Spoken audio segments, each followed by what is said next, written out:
It's another great day at the beach. This is Jennifer Crawford from Keller Williams Emerald Coast, and I am so excited to have Lydia Pelegrina with us from McNeese Title and Destin Title Exchange Company.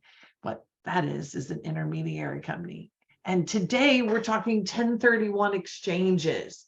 A 1031 exchange, if you're not familiar with it, is when you have an investment property and you are going to exchange it for another investment property. You cannot do this on your primary residence. It has to be an investment property, some type of investment property.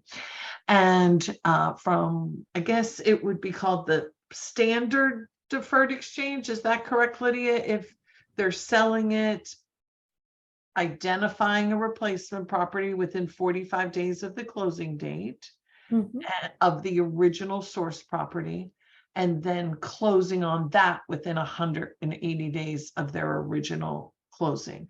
Is that referred to as a standard exchange? That is correct, yes. And did I also understand correctly that it cannot be for more than 200% of the value of the original source property? No, that's only if they identify or intend to purchase more than 3 properties.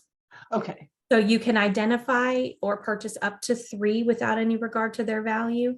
It's when you go over 3 that the aggregate value of all properties identified and or purchased cannot exceed 200% of the sale. Okay. Oh, great. And so you can also have multiple source 1031 properties to buy one or more property also. Right? Yes, that is correct. You can. The important thing to remember on that, though, is that your 45 and 180 day timeframes start with the very first closing.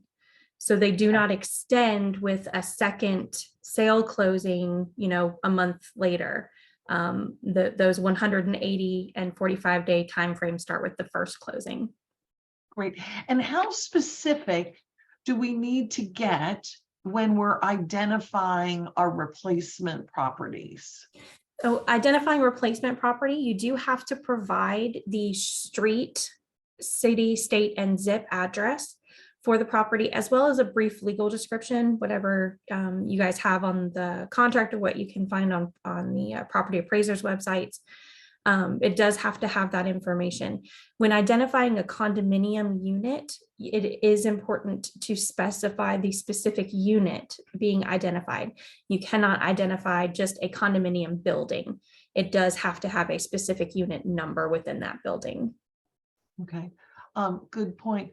Now, you say someone has a property in Florida that they are selling, and they are going to be replacing it with a lake property in Tennessee. Would your intermediary company still be able to handle that? Does it matter what state the source or new property is located in?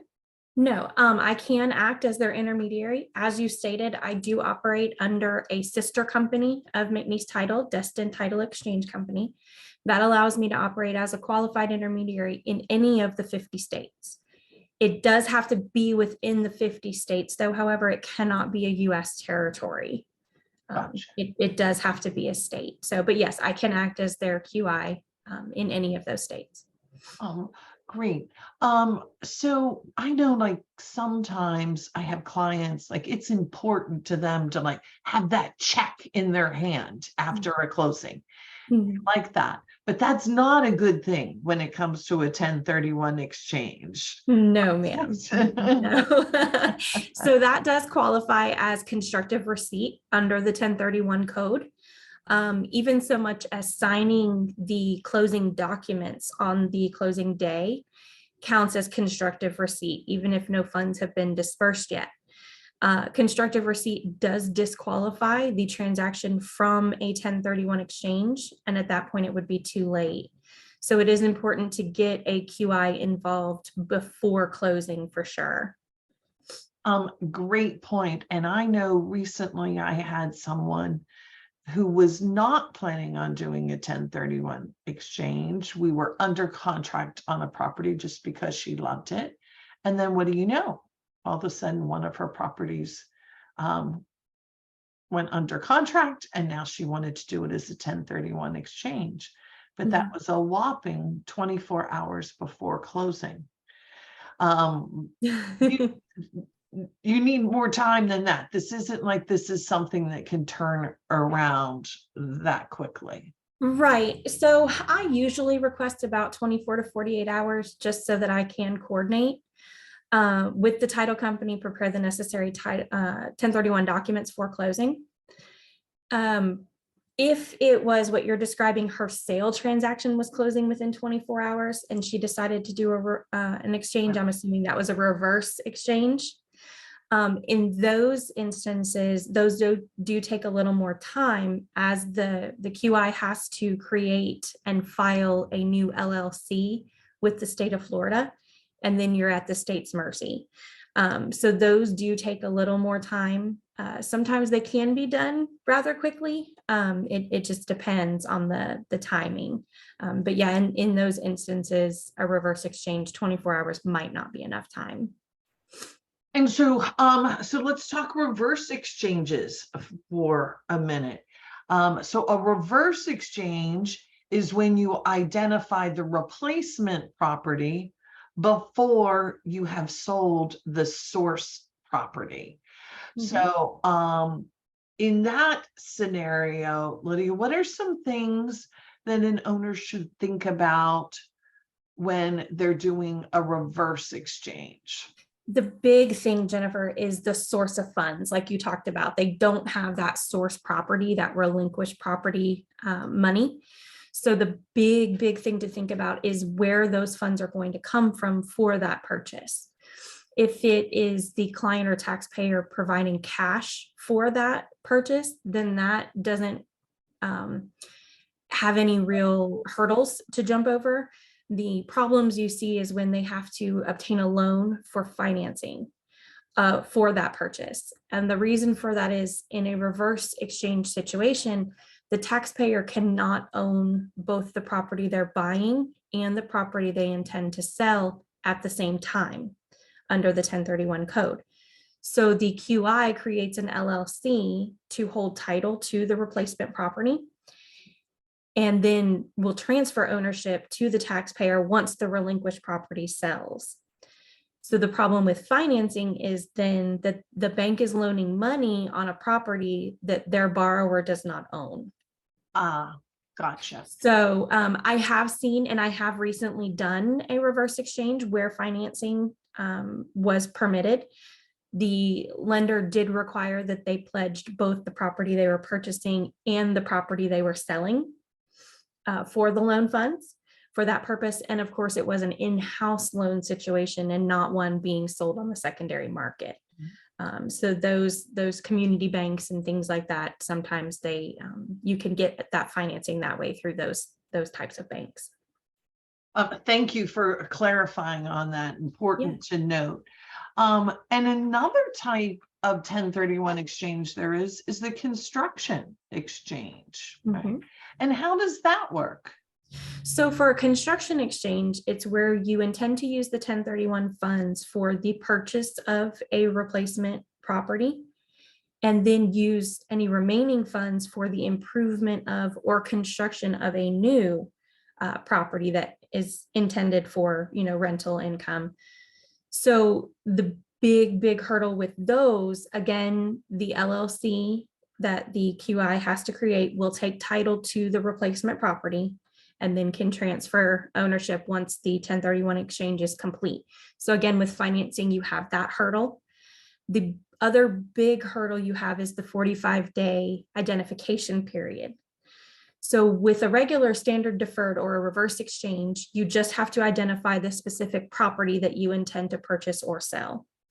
With a construction or improvement exchange, you would not only have to identify the property, but you also have to provide the plans, specs, materials list, and costs of all improvements and or new construction for that property. So within 45 days, sometimes all of that information cannot be obtained from the necessary vendors that they have to get them from. So that is the other big thing. If you intend to do a construction or improvement exchange, it's better to know that and have that in the works before your 45-day identification period starts. Great point. And as a licensed realtor, I would also say it's very important to start thinking about what properties you're going to identify prior to that 45 days. Because what if you don't get that property and you're having to go to plan B or C? So start thinking about replacement properties when you're under contract and even before then, so you know what areas you're narrowing down to see to make it as seamless as possible as we go through the 1031 exchange. To that point, Jennifer, you can go under contract on a replacement property. And before you've gone under contract on your relinquished property, as long as you close on the relinquished before. So you just have to watch your closing dates, but you can absolutely go under contract on something you intend to purchase before that sale contract. So I do have a lot of clients that ask me that question. Very good point. I appreciate you clarifying about that. Now, we are going to be posting on the Facebook page the information about Destin Title Exchange Company. It does have your contact information on it, and also Richard McNeese. As I think I shared at the front, I have been blessed to worked with McNeese Title and Lydia a number of times through the years on 1031 exchanges. So if anyone has questions on 1031 exchanges, it really is best to be asking those questions early on, because you want to make sure you do not open yourself up to any risk in exposing yourself that you're going to have to pay capital gains taxes. So, Lydia, thank you so much for all that you shared today. And as I said, we will put your contact information out there, so if anyone wants to contact you directly. But thank you so much for all that you do for us on closings and making 1031 exchange look easily. Well, thank you for having me, Jennifer. I appreciate it. Thank you so much. I hope you have a great day. Thanks, you too. Bye-bye.